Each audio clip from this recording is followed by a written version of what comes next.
एक भेड़िया अकेला बैठा था। चेहरे पर थकान, लेकिन आंखों में एक चालाक चमक थी, कुछ ऐसा सोचने की जो बाकी जानवरों के बस की बात ना हो। अरे और कितनी मेहनत करनी पड़ेगी, रोज रोज शिकार ढूंढना, दौड़ना, छिपना, कब तक? काश कोई ऐसी तरकीब मिल जाए कि शिकार खुद मेरे पास आ जाए। भेड़िया धूर्त और चतुर था। जंगल के हर कोने में उसकी चालाकी की चर्चा थी। उसी समय रास्ते से एक गधा गुजरा, शांत, भोला और निष्कपट। गधे भैया, जरा मेरी मदद करोगे? ये लकड़ियों का गट्ठर उम्मीद से ज्यादा भारी है। क्या तुम इसे अपनी पीठ पर उठाकर थोड़ा आगे छोड़ सकते हो? अरे इसमें पूछने की क्या बात है, ठीक है, रख दो मेरी पीठ पर, मदद करना मेरा धर्म है। गधा बिना किसी संदेह के हिरन की सहायता करने लगा। दूसरी ओर भेड़िए के दिमाग में पहले ही नए नए शरारती विचार उभर रहे थे। वह कुछ ऐसा चाहता था जिससे पूरा जंगल उसकी मुट्ठी में आ जाए। इसी दौरान एक तगड़ा बैल वहां आ पहुंचा। क्यों रे भेड़िए, आज बड़े ध्यान में बैठे लगते हो, बाबा बनने का मन है क्या? चल हट यहाँ से, दिमाग मत खा, मैं कुछ सोच रहा हूँ। बैल तो मजाक उड़ाते हुए आगे चला गया, लेकिन उसके तंज ने भेड़िए के मन में एक चिंगारी जला दी। कुछ ही पल बाद भेड़िया उत्साह से उछल पड़ा। अरे वाह, इस बैल ने तो मेरी समस्या का समाधान कर दिया। अगर मैं जंगल में बाबा बन जाऊं तो सब जानवर मेरे आगे पीछे घूमेंगे, मेरी सेवा करेंगे और शिकार तो खुद मेरे पास चला आएगा। अगले ही दिन दृश्य पूरी तरह बदल गया। एक नदी के पास भेड़िया ध्यान मुद्रा में बैठा था। उसके चेहरे पर वही गंभीरता थी जो किसी तपस्वी के चेहरे पर दिखाई देती है। पास ही हिरन खड़ा हैरानी से देख रहा था। अब मैं दुनिया से विरक्त हो चुका हूँ। शिकार और हिंसा सब व्यर्थ है। आज से मैं ज्ञान बाबा बन गया हूँ। जा बालक, सबको बता दे, ज्ञान बाबा अब जंगल के कल्याण के लिए आ गए हैं। हिरन खुशी से कूदता हुआ निकल गया और थोड़ी ही देर में ये खबर जंगल के सभी जानवरों को बता दी। भेड़िया अब संत बन गया है, वो चमत्कार कर सकता है। दिन ढलते तक भेड़िए के सामने एक बड़ी भीड़ जमा हो चुकी थी। हर कोई उसके ज्ञान का लाभ लेना चाहता था, जबकि उसके भीतर छिपी भूख किसी सही मौके की प्रतीक्षा कर रही थी। बाबा जी, सुना है आप अब शिकार नहीं करते हैं, तो आप भोजन क्या लेते हैं? बालक, जब मन शुद्ध हो जाता है तो पेट को अधिक की आवश्यकता नहीं रहती। अब मैं फल और जड़ी बूटियां ही ग्रहण करता हूँ। सभी जानवर आपस में फुसफुसाने लगे। वाह, भेड़िया होकर फल खाता है, सच में अद्भुत संत है। इसी दौरान अचानक एक घबराई हुई खरगोशिन वहां पहुंची। बाबा जी, मेरे बच्चे को बहुत तेज पेट दर्द है, कृपा करके कोई उपाय बताइए। भेड़िए के चेहरे पर भीतर ही भीतर एक चालाक मुस्कान चमक उठी। वह जानता था ये उसका चमत्कार दिखाने का सही मौका है। चिंता मत करो बालिके, बाबा अभी एक दिव्य मंत्र से सारी पीड़ा हर लेगा। उसने हाथ हवा में घुमाए और एक अजीब मंत्र बोला। ऊ हिमली हूँ फट स्वाहा। जा बालिके, देख जाकर तेरा बच्चा ठीक हो गया है। सभी जानवर सांस रोके देखते रहे। थोड़ी देर बाद खरगोशिन लौट कर आई। बात बदल चुकी थी। बाबा जी की जय हो, मेरे बच्चे का दर्द तो चमत्कार की तरह दूर हो गया। भीड़ में खुशी की लहर दौड़ गई। अब जानवर भेड़िए के और भी ज्यादा दीवाने हो गए। रोज उसके सामने फलों और पकवानों की थालियां लगने लगी। जानवर सेवा में लगे रहते। लेकिन एक दिन रोज खाने को मिलता है, लेकिन आखिर ठहरा मैं मांसाहारी, ये घास फूस कब तक खाऊंगा? उधर गधा दूर से ये सब देखता था। वो बाकी जानवरों जैसा भोला नहीं था।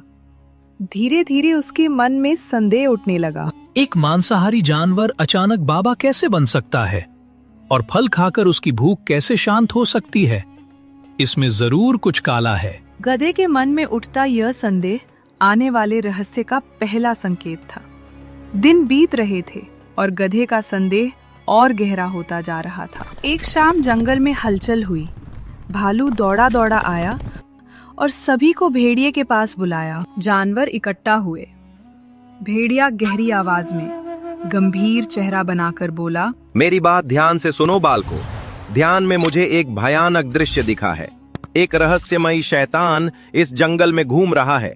वो किसी भी समय हमला कर सकता है। जानवरों के चेहरे पर दहशत फैल गई। तुम सब सतर्क रहो, मैं इस दुष्ट शक्ति का निवारण ढूंढ रहा हूँ। सभी जानवर भय से कांप उठे, पर गधे का मन अब और भी बेचैन हो गया। धीरे धीरे जंगल से जानवर गायब होते जा रहे थे। ये सब देखकर गधे के मन में एक सवाल उठा। ये सब भेड़िया बाबा के कहने के बाद ही तो जानवर गायब होने लगे हैं। क्या ये सच में कोई शैतान है या भेड़िए की ही कोई चाल? उसने तय किया, आज वो सच की जड़ तक पहुंचेगा। उस रात जंगल में अजीब सी खामोशी थी। चांद की रोशनी हल्की हल्की धरती पर गिर रही थी। पत्तों की सरसराहट के अलावा कोई आवाज नहीं थी। गधा एक बड़े पेड़ के पीछे छुपा हुआ हर दिशा में नजरें घुमाए बैठा था। कुछ देर बाद सूखे पत्तों पर कदमों की आवाज सुनाई दी। गधे का दिल तेजी से धड़कने लगा। वह झुककर देखने लगा। कौन हो सकता है? थोड़ी ही देर में एक परिचित आकृति प्रकट हुई, भेड़िया। लेकिन वह अब शांत दयालु बाबा नहीं था। उसकी आंखों में भूख थी, वही असली मांसाहारी भूख जो वह सबके सामने छिपा रहा था। तो यही असली रूप है, दिन में बाबा और रात में शैतान। भेड़िया झाड़ियों की ओर बढ़ा, जहां एक छोटा खरगोश रास्ता भूलकर बैठा कांप रहा था। बाबा जी, यहाँ बहुत अंधेरा है, मैं रास्ता भूल गया हूँ। क्या आप मुझे घर ले चलेंगे? चलो बालक, मैं तुम्हें मोक्ष का रास्ता दिखाता हूँ। भेड़िया उसे झाड़ियों की गहराई में ले गया और एक झटके में उसका शिकार कर लिया। गधे की आंखें अविश्वास से फैल गईं। उसके सारे संदेह सच साबित हो चुके थे। यही तो है वो शैतान जो सबको डराता है और खुद ही जानवरों का शिकार करता है। गधे ने गहरी सांस ली। अब वो जान चुका था कि जंगल को इस ढोंगी बाबा से बचाना ही होगा। सुबह होते ही जंगल में हलचल मच गई। खरगोशिन रोते बिलखते हुई भेड़िए की कुटिया की ओर भागी चली आ रही थी। उसकी आंखों में चिंता की परतें थीं, आवाज कांप रही थी और दिल में भय का तूफान था। बाबा जी, मेरे पति रात भर घर नहीं लौटे। कृपा करके अपनी दिव्य शक्तियों से बताइए कि वो कहाँ हैं। भेड़िया एक पल के लिए घबरा गया। उसे याद आया, कल रात वह उसी खरगोश का शिकार कर चुका था, मगर उसने चेहरे पर गंभीर संतों सा भाव चढ़ाकर सजीव अभिनय किया। इसमें ध्यान लगाने की कोई आवश्यकता नहीं है, मैं बताता हूँ कि वो कहाँ है। इसी समय गधा आगे बढ़ा। उसका चेहरा शांत था, पर भीतर उसके गुस्से की आग भड़भड़ा रही थी। वह अब सच उजागर करने को तैयार था। नहीं बाबा जी, मैं बताता हूँ कि वो कहाँ है। सभी जानवर हैरानी से उसकी ओर मुड़े। गधे ने एक गहरी दर्द भरी सांस लेते हुए बात आगे बढ़ाई। जिसकी तुम खोज कर रही हो वह अब इस दुनिया में नहीं है, और इस घटना के पीछे वही है जिस पर तुम आंख बंद करके भरोसा करती हो। क्या कहना चाहते हो? तुम बाबा जी पर आरोप लगा रहे हो? हाँ, यही ढोंगी तुम्हारे पति को खा गया है। मैंने अपनी आंखों से देखा है। पूरे जंगल पर जैसे सदमे की बिजली गिर गई। हर जानवर सन खड़ा था। किसी को भरोसा नहीं हो रहा था। झूठ! बाबा जी ने तो खरगोश के बच्चे की बीमारी पल भर में ठीक कर दी थी। गधे भाई, तुम गलतफहमी में हो। बाबा जी ज्ञानी हैं, सबका भला करते हैं। गधे ने सिर झुकाकर गहरी सांस ली।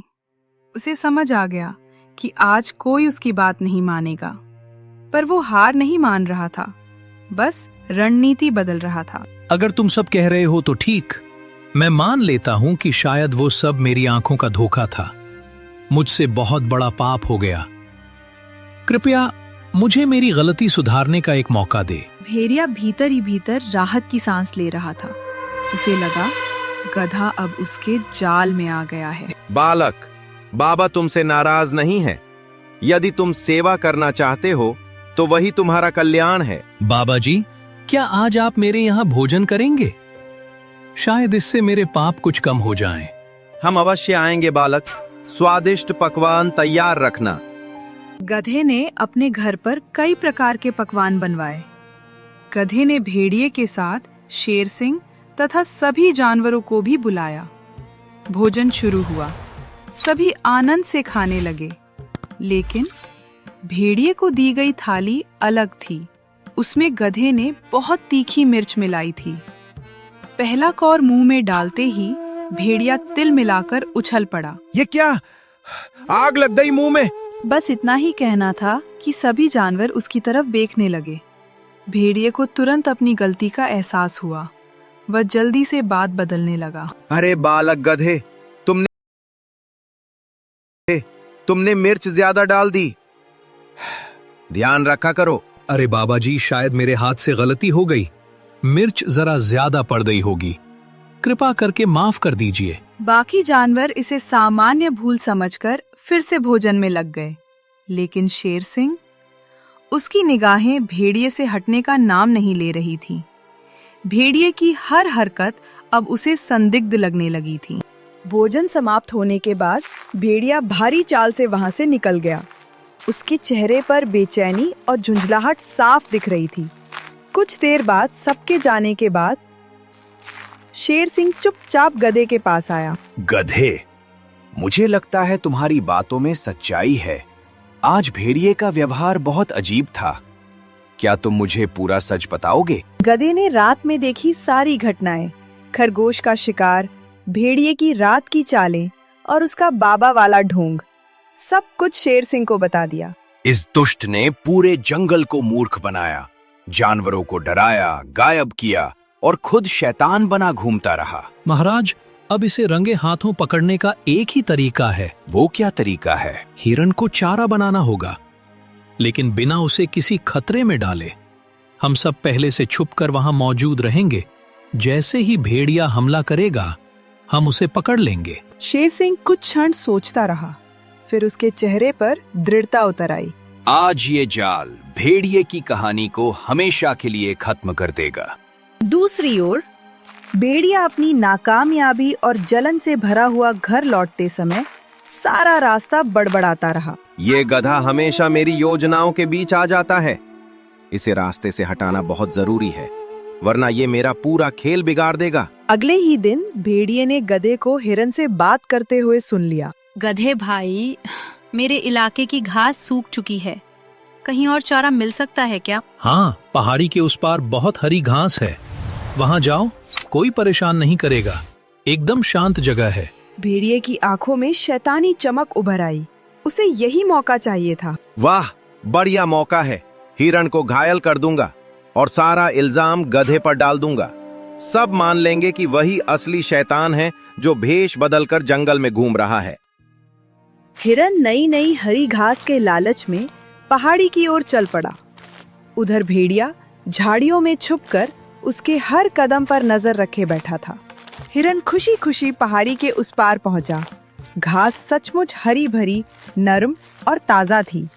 हवा में ठंडक थी और उसे अंदाजा नहीं था कि मौत उसकी ओर घूर रही है। वह चारे में मग्न था, पर झाड़ियों के पीछे भेड़िए की तेज भूखी आंखें उस पर गड़ी थी। यही सही समय है, आज तो खेल पूरा हो ही जाएगा। भेड़िया अचानक झाड़ियों से छलांग लगाकर बाहर आया। उसके पंजे सीधे हिरन पर झपट रहे थे, लेकिन जैसे ही उसके पंजे हिरन को छूने वाले थे, पूरे जंगल में एक दहाड़ गूंज पड़ी। रुक जा ढोंगी! भेड़िया बुरी तरह चौंक गया। उसने पीछे मुड़कर देखा। शेर सिंह, गधा और कई जानवर पेड़ों के पीछे से निकल आए थे।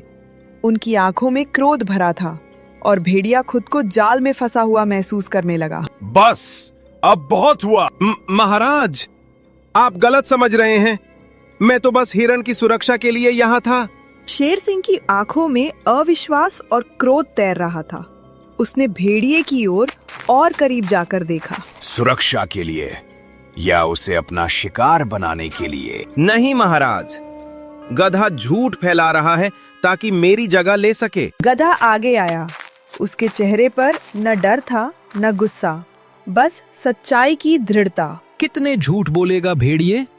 दिन में बाबा बनकर चमत्कार दिखाता है और रात में शैतान बनकर मासूम जानवरों का शिकार करता है। हिरन अभी भी डर से कांपते हुए खड़ा था। बाकी जानवर भी सदमे में थे। हर कोई भेड़िए की ओर घूर रहा था। नहीं, मैं तो... चुप! तेरी हर बात झूठ निकली। भेड़िए के चेहरे पर पसीने की बूंदें चमकने लगी। वो अब बुरी तरह फंस चुका था। महाराज, मुझे माफ कर दीजिए। मैं आगे से कभी। सैनिकों, इस धोखेबाज भेड़िए को काल कोठरी में बंद कर दो। भेड़िए को ले जाया जा रहा था, तभी गधे ने प्रश्न किया। ठहरिए महाराज, मुझे एक बात जाननी है कि इसने खरगोश के बच्चे का इलाज बैठे बैठे कैसे किया था? भेड़िए ने अपनी हार स्वीकार करते हुए बताया, मैंने खरगोश के बच्चे को एक ऐसी जड़ी बूटी खिलाई थी जिससे पेट में गैस बनती है और थोड़ी देर तक दर्द होता है, मगर बाद में दर्द अपने आप कम हो जाता है। जब खरगोशिन आई थी तब दर्द था, और जब तक वो दोबारा जांच करने पहुंची तब तक दर्द प्राकृतिक रूप से कम हो चुका था। पूरा जंगल खामोश खड़ा देख रहा था। किसी को विश्वास नहीं हो रहा था कि जिसे वे ज्ञान बाबा मानकर पूछते थे वह इतना बड़ा धोखेबाज निकलेगा। गधे, तूने समय रहते हमारी आंखें खोल दी, वरना पता नहीं और कितने जानवर इस दुष्ट के शिकार बन जाते। गधे की बुद्धिमानी और योजना से भेड़िए की सच्चाई सामने आ गई थी। सभी जानवरों ने गधे से माफी मांगी और कसम खाई कि बिना पूरी जांच पड़ताल किए वे अब कभी किसी की मीठी बातों में नहीं आएंगे।